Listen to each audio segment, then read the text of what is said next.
iyi mwumva ni radiyo ijwi ry'Amerika ivugira Washington DC mu Kirundi n'Ikinyarwanda. Uburundi buribuka iyicwa ry'umukuru w'igihugu wa mbere na mbere watowe muri demokarasi Melchior Ndadaye. Ibirori byatangijwe na misa muri Katedrali Gatolika Regina Mundi i Bujumbura.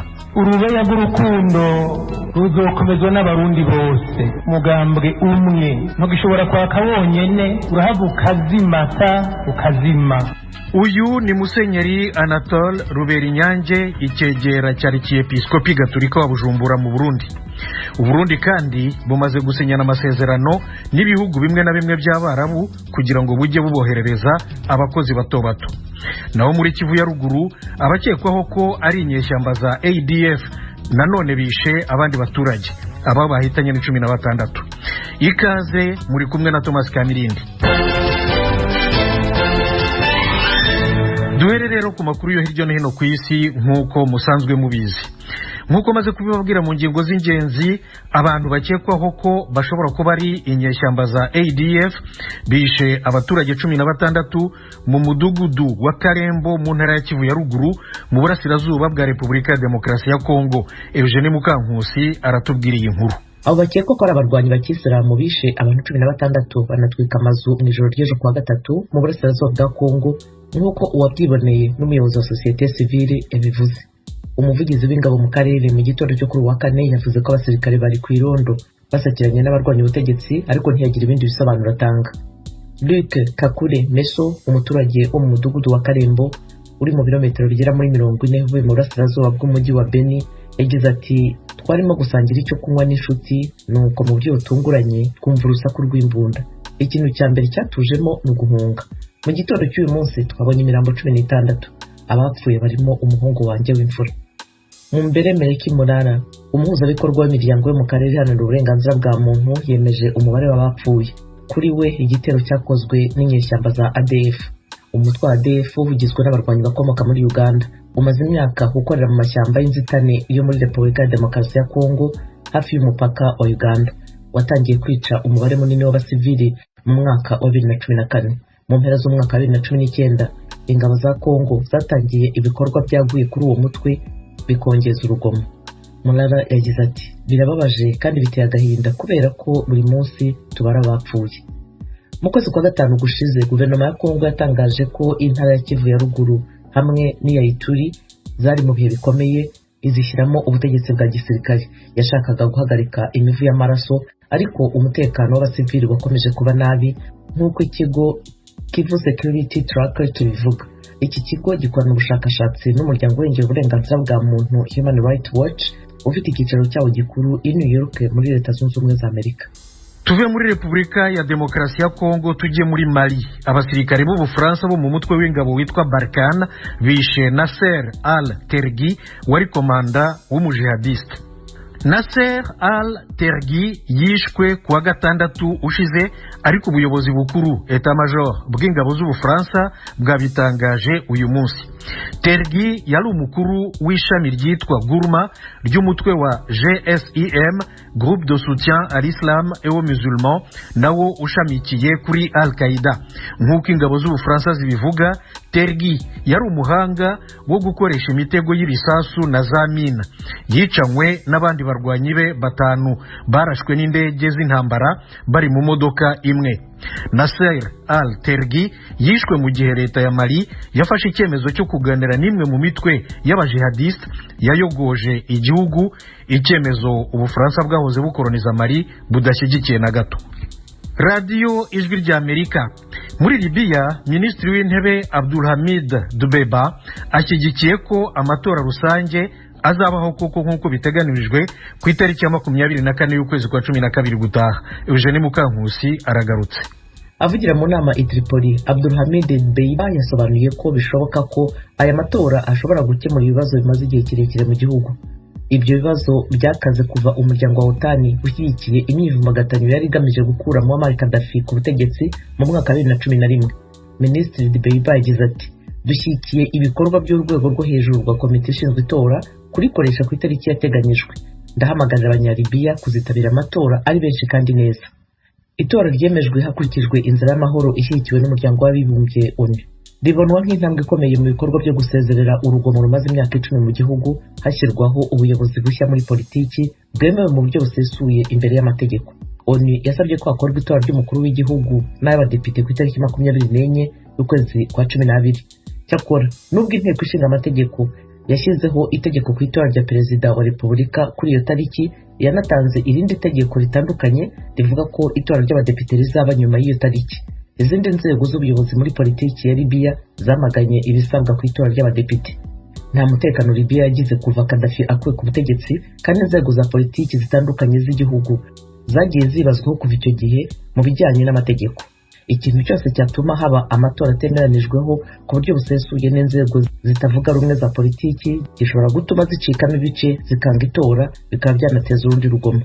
Guhuza ingabo z'igihugu zacitsemo ibice, zimwe mu burasirazuba izindi mu burengerazuba, kimwe no gukemura ikibazo cy'uruhare rw'ibihugu by'ibihangange by'amahanga n'iby'abacancuro muri Libya nabyo ni ngombwa cyane. Minisitiri w'ububanyi n'amahanga wa Libya Najla Mangush yavuze ko nta mahitamo uretse kubahiriza byuzuye ihame ryo kutivanga. Yasobanuye ko abivanga mu bireba ubusugire bw'ibindi bihugu bagomba gufatirwa ibihano. Yatungaga agatoki ingabo z'amahanga zoherejwe muri icyo gihugu cyo mu majyaruguru y'Afurika. Mukomeje kumva radiyo ijwi ry'Amerika ivugira Washington DC mu Kirundi n'Ikinyarwanda. Ku maradiyo yanyu mu Rwanda muradukurikira kuri FM 104.3, naho mu Burundi turi ku mirongo migufi metero 19 na 22. Ahandi hose kandi muri mudukurikire kuri internet @radio yacu voa.com no kuri YouTube na Facebook VOA radio yacu. Amakuru y'ibiyaga bigari. Uyu munsi Uburundi buribuka imyaka 28 ishize President Melchior Ndadaye yishwe. Mugenzi wacu Eloge Wirika neza ukorera mu biro by'ijwi ry'Amerika i Nairobi muri Kenya yaduteguriye inkuru irambuye. Ibirori byo kwibuka President Melchior Ndadaye byabereye mu gihugu cyose, ariko nyamukuru byari ku murwa mukuru w'ubutunzi Bujumbura. Abategetsi benshi uhereye ku mukuru w'igihugu Evariste Ndayishimiye n'umutambukanyi wiwe batanguriye mu misa yasomewe kuri Cathedrale Regina Mundi, mu nyuma baja gushingwa n'amashurwe ku ntatemwa yiwe iri hafi y'ikibanza citiriwe kwikukira hagati na hagati mu gisagara. Anatole Rubenyange icegera ca musenyeri wa diocese nkuru ya Bujumbura yisunze igice ca 12 cy'intumwa Luka yibukije ko atagushira hamwe ataha abarundi bazigeza. Urubeya rw'urukundo ruzokomezwa n'abarundi bose, mugambwe umwe ntugishobora kwaka wonyene, urahava ukazimata ukazima. Abahutu ntibashobora kwaka urubeya bonyene, barahava bakazimata urubeya rugahera. Abatutsi ntibashobora kwaka urubeya bonyene, barahava bakazimata urubeya rugahera. Abatwa niko kuko abahunze batagarutse ngo bazo mu magorwa barimwo, urubeya rw'Uburundi rwaka ntiruzoba rushemeye. Umugambwe Frodebu Ndadaye usanga nyuma y'imyaka 27 ivyo hanira bikiri kure nk'ukwezi. Pierre Claver Nahimana Burongo yabivuga yisunze uturorero. Guhungabanya agaciro kazina muntu birahera. Turabona abantu bicwa hirya no hino. Demokarasi kandi nuko umunyagihugu wese abafise agateka agatunganirwa, siko bimeze muri igihugu cacu. Ufashe rero n'ibibazo na perezida w'igihugu yamavuga ati igiturire mu bakozi ba leta kirasirije igihugu. Ufatiye kuri ibyo gateka kazina muntu nk'ibintu byo gufunga abantu ugasanga abantu bapfunzwe utazi n'ico bazira. Nahimana asaba leta gushira mu nyigisho mu mashure ivyiyumviro vya Ndadaye nk'uko yamugize injungu ya demokarasi. Icambere na mbere dusaba leta yuko yoshiraho inyigisho zirya migambi nyene icubahiro Ndadaye yari yashize imbere zigashigwa mu bitabo by'amashure, haba mu mashure y'intango yisumbuye na kaminuza, bikigishwa no mu ndongozi cane cane. Bamaze kumugira injungu ya demokarasi ni ngombwa hari ibintu vyiwe imwe bateza kwigisha. Mu kurindira ko biba abakenyezi b'abategetsi bicanye na Ndadaye nabo bayisaba gutora itegeko ribaha uburenganzira bwo gufashwa cyo kimwe n'abana babo. Jacqueline Karibwami umukuru w'ishirahamwe ryabo Avode. Ishirahamwe Avode rirashimiye cyane leta ku gikorwa cyo kwibuka no gushira President Melchior Ndadaye mu ncungu z'Uburundi, hagashirwaho itegeko rivuga ingene umupfakazi n'imvuvyi ziwe bashigikirwa. Kubw'ivyo ishirahamwe avode ryifuza ko igikorwa co kwibuka inyen'icubahiro perezida Melchior Ndadaye cokorerwa n'abafasha biwe bapfiriye mu mabanga igihugu cari cabashinze. Ibibabaje bamwe sivyo bibabaje abandi. Urupfu rwa Melchior Ndadaye rwakurikiwe n'ubwicanyi bwahitanye abatutsi benshi.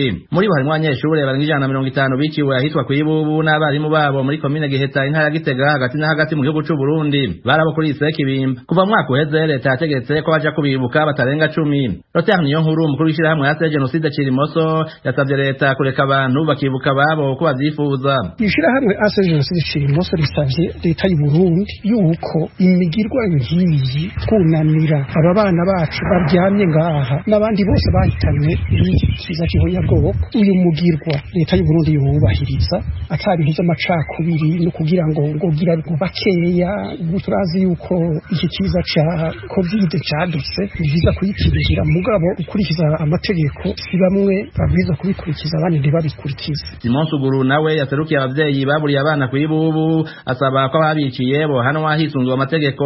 Kugeza uno munsi mu batwiciye abo bana atari umuyobozi nta bandi bashoboye kuronka igihano. N'ubu nyene turasabye leta dushimiye kudufasha abo bose bigisha canke bashigikiye amacakubiri mu byo bavuga canke bakora. Ubutungane bubandanye bukora ataho bwegamiye nahamwe. Ubutungane bwiza niyo mizi y'intwaro yariyo yose. Umwaka uheze sentare ntanyuzwa y'u Burundi yahanishije ibihano vyo gufungwa hagati y'imyaka 20 n'uguherayo abagabo 19 bagizwe n'abategetsi ba kera b'abasivile n'abasirikare barimo nyakwigendera President Pierre Buyoya babisikanije na Ndadaye mu 1993 inyuma yo kugaruka ku butegetsi mu 1996. Batanu bonyene abasirikare ba koloneli nibo bari ku butaka bw'u Burundi. Abahanywe bavuze ko biri mu burenganzira bwo kwiregura basigura ko bafata ico gihano nk'uko atacabaye. Melchior Ndadaye niwe perezida wa mbere w'umuhutu yitorewe n'abanyagihugu mu Burundi. Intwaro ya demokrasi ishingiye ku matora y'imigambwe myinshi yatanguranye nawe be n'umugambwe wiwe Sahwanya Frodebu ku itariki ya mbere ukwezi kwa gatandatu 1993 inyuma y'intwaro za gisirikare zajaho inyuma y'ihirikwa ry'ubutegetsi zakurakuranywe kuva mu 1972. Inyuma y'icwa jiwe kwa 21 ukwezi kw'icumi 1993 ingwano zamaze imyaka 10 irenga zahuza imigwi y'abahutu yagwanya leta y'ico gihe hamwe n'igisirikare c'igihugu onivuga ko zahitanye abantu barenga 300. Eroje Urikaneza, Ijwi rya Amerika.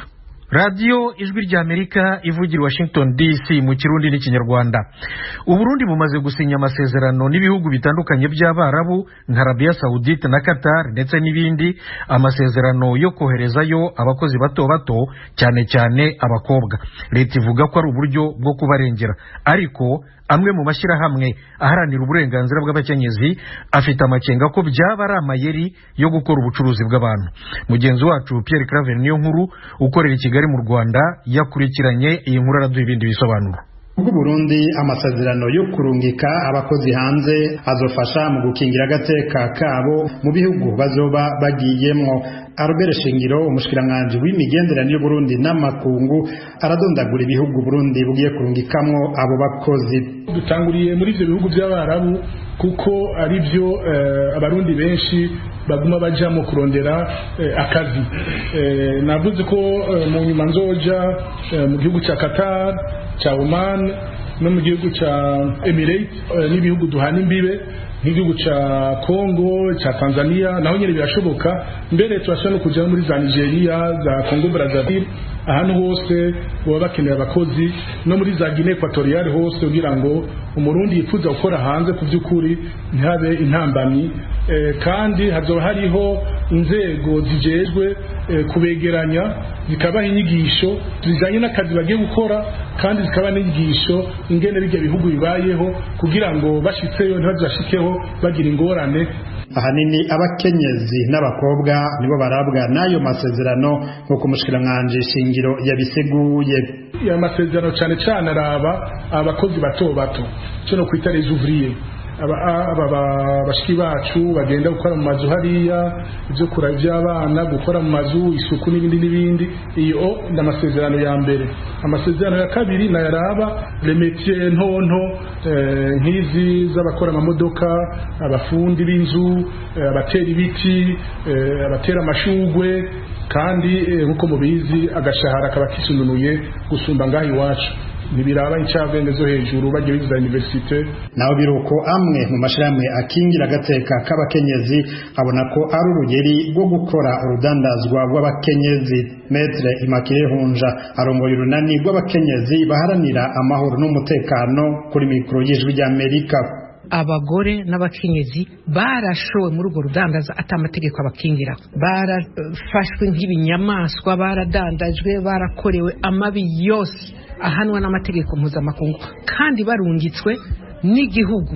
Mvuga igihugu kuko ababikoze ari amasosiyete bari barashinze, ari abarungitse ukugene bashitseyo harimo uruhara rw'inzego za leta. Hariho abavuyeyo, hariho abatashe barahindutse batakira abantu, ariko nta ngingo ya leta nimwe kubakorera ibi byaha bigezwe bahana. Umushikiranganje Albert Shingiro arabahumuriza akavyamirira kure akanongera ko kubuserukizi bw'u Burundi muri ivyo bihugu buzokurikirana ico kibazo. Turafise ubuserukizi muri Arabie Saoudite, ubwo buserukizi rero buritaho abo bashiki bacu babagize ingorane. Ugize ingorane ahegereye aragenda akabitura kandi aho bishoboka barabafasha. Navuze yuko abagenda gukora muri ibyo bihugu bazogenda bakingiriwe n'amategeko. Ibintu bijanye n'agateka kazina muntu biza bikingiriwe ku buryo umukoresha azohirahira ngo abakoreshe ibitari muri kontra ashobora gukurikiranwa n'ivyo bihugu. Baremeye yuko tuzaturugurura cyo kwita amakonte mu mabanke yabo hariya ku buryo batamuhemba cash, kuko kuri cash nta umenya ko bamuha umushahara ukwiye, bashaka guha wahembwa $500 baguha $100 bagaca ati uvuze turakwereka. Abo bakenyezi baserukira abandi mu mashirahamwe yigenga ntibanyugwa niyo nsiguro. Maître Hunja asanzwe ari no mishirahamwe y'abagore bize ivy'amategeko mu Burundi. Ayo masezerano arateye ubwoba, yaje kongereza ubwo rudandazwa bitwa yuko bishimikije itegeko cyangwa bishimikije ayo masezerano atakigiye guhinduka mu kazi bakoze, kuko nibaba bashizeho itegeko kugira ngo irungike muri ivyo bihugu bazoguma bakoreshwa ahandi, kuko bakoreshwa mu buzi butabubahiriza bwo gufatwa nk'abaja kuja mu bushurashuzi, nta kizohinduka. Nkuko biri muri raporo y'igipolisi mu kiringo c'imyaka 2 iheze, abagore n'abakobwa b'abarundikazi barenga 200 baramaze kugarurirwa mu bihugu bitandukanye vya Afrika y'ubuseruko bajanwe mu bihugu vy'abarabu nka Oman biciye kubiri n'amategeko. Leta y'u Burundi isigura ko ishaka gushiraho amategeko atunganya ivyo bikogwa. Pierre Claver Nkuru, Kigali, ku bw'Ijwi ry'Amerika. Mu Rwanda ubushinjacyaha bwajuririye urubanza rwa Paul Rusesabagina na bagenzi be 20 ntibwishimiye ko urukiko rukuru rwamukatiye gufungwa imyaka 25 kandi bwo bwaramusabiraga gufungwa burundu. Urukiko rwahamije Rusesabagina ibyaha birimo n'ibyiterabwoba. Mugenzi wacu Venuste Nshimiyimana yavuganye n'umuvugizi w'ubushinjacyaha bw'u Rwanda Nkusi Faustin. Bivuge muri rusange ko twakiriwe icyemezo cyafashwe n'urukiko rukuru rubamisha ibyaha mpuzamahanga n'ibyambuka imbibi. Ngira ngo twagikurikiye, twari duhari kuva urukiko rwashingiyeho ndetse rukatira abaregwa harimo Nsabimana Peti Sankara, harimo Herman, harimo Paul Rusesabagina n'abandi bakurikiraho, rugenda rutanga ibihano bitandukanye. Twe muri rusange twasuzumye dusanga mu by'ukuri ibihano byahawe aba bantu ukurikije n'uburemere bw'ibyaha byakozwe, ngira ngo ibyaha by'iterabwoba ni ibyaha biremereye ku isi hose.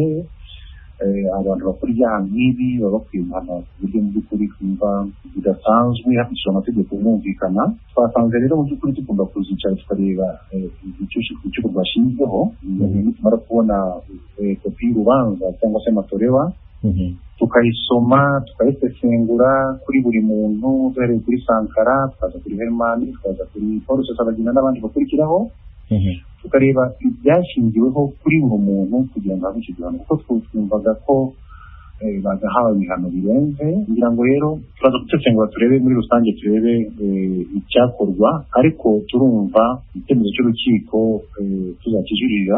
Birumvikana twubaha ibyemezo by'inkiko, ibyemezo by'inkiko bigomba kubahwa uko byafashwe kuko nabyo biba bifite icyo byashingiyeho, ariko turaza kubisesengura turebe mu by'ukuri niba ibyashingiweho bitatuma kuko turumva tugiye kuzajurira icyemezo cy'urukiko. Ariko hari bamwe basanga atarahawe ubutabera bukwiye. Ahangaha ndavuga nka leta zunze ubumwe za Amerika, ndavuga nk'igihugu cy'Ububirigi ndetse n'imiryango iharanira uburenganzira bwa kiremwamuntu, ndavuga nka Amnesty International ndetse na Fondation Lantos yamuhaye umudari kubera ibikorwa ivuga ko yagize by'indashyikirwa mu mwaka w'1994, ndetse n'umuryango we ukavuga ko uzajuririra uburyo urubanza rwabaye. Ibyo byo gukemanga imicire y'urubanza bavuga yuko rutabaye mu mucyo byo muvugaho iki? Ababikemanga ntabwo uzi n'icyo babishingiraho, kuko nibaza ko uru rubanza rwabaye ku mugaragaro, ndetse abantu bararwitabira, rwagiye no ku mbuga nkoranyambaga, ngira ngo nawe wararukurikiye nubwo utari mu Rwanda. Abatari mu Rwanda bararukurikiye, abari mu Rwanda bararukurikiye, impande zombi, haba ubushinjacyaha, haba abunganira abaregwa, harimo na Rusesabagina bahawe umwanya uhagije wo kwitegura, wo gutegura imyanzuro yabo, wo gutegura court submission kugira ngo bize mu rukiko. Numva ko ababivuga bafite ibyabo wenda ntagarukaho, ariko mu by'ukuri bavuga ntabwo ari byo na n'ishingiro bifite, cyane ko wenda hariho navuze bimwe ubwabyo bivuzemo Amerika, ngira ngo niba bivuzemo n'ibindi bihugu nka Ububirigi, ariko nakwibutsa ko nanone ngira ngo ibyo bihugu ubwabyo aribyo byagiye bikora no mu Rwanda, ntebe ko muri Amerika ubwayo yohereje abantu baza kuburanira mu rukiko rwa rero bazicuye urubanza. Ejo bohereje abantu, Canada yohereje abantu mu Rwanda kuza kuburana muri rukiko, Denmark yohereje abantu kuza kuburana muri rukiko, Ubuholandi IPR yohereje abantu ahangaha, mu Budage bwarabikoze, kugira ngo hari ibihugu byinshi bakorana biza no gukora amaperereza muri iki gihugu cyacu mu Rwanda, tugakorana n'ubushinjacyaha. Hari byinshi mu by'ukuri bakora, nabo bazi neza ko ibyo bavuga atari byo, kubera ko bazi ko ari urukiko rushinzwe kunesha ibyaha mpuzamahanga n'ibyambuka imbibi ruhari. Hari amasesengura agiye akorwa menshi, ngira ngo urubanza rwaciye mu mwaka w'2008 na ICTR byerekana ko u Rwanda rufite ubushobozi bwo kuburanisha ibyaha bifite ibyaha mpuzamahanga n'ibyambuka imbibi, ari naho bahereye bohereza amadosiye atandukanye mu Rwanda, gushaka mu Rwanda abantu bakaburanishwa. Kugira ngo rero ibi ngibi mu by'ukuri ntabwo abantu bakabaye banabitindaho, kuko u Rwanda rufite ubwo bushobozi bwo kunesha ibyaha nk'ibi, kandi ku mugaragaro ubutabera mu by'ukuri bugatangwa ku buryo bugaragara. Uretse n'ibyo, n'urukiko rw'i Burayi rushinzwe uburenganzira bwa muntu nabwo ubwarwo, kandi ibihugu byinshi bimaze kuvuga ibyinshi muri uru rukiko, niba wibuka neza mu rubanza rwa aho rugeze na Sweden, ngira ngo nawe icyo gihe yarajire mu rukiko agaragaza ko aramutse yoherejwe mu Rwanda atahabwa ubutabera. Ariko urubanza ruzaba rureba na rusome rwemeje ko u Rwanda mu by'ukuri ibyo bibazo byose bimaze kuvuga bidahari, bigaragara ko ababivuga bafite impamvu zabo, ariko byose nta kibazo. Kugira ngo rero ibi ngibi bose abantu bagaruke ku bikorwa byakoze, hari ibyaha byakozwe n'aba bantu, hari fagiti zasuzumwe mu rukiko, hari ibimenyetso byagaragajwe mu rukiko, kugira ngo n'ibyinshi, kandi urukiko rurigenga, mu by'ukuri urukiko rurigenga rwafashe umwanya uhagije gusesengura ibyaha byarezwe aba bantu, ruriko bisesengura.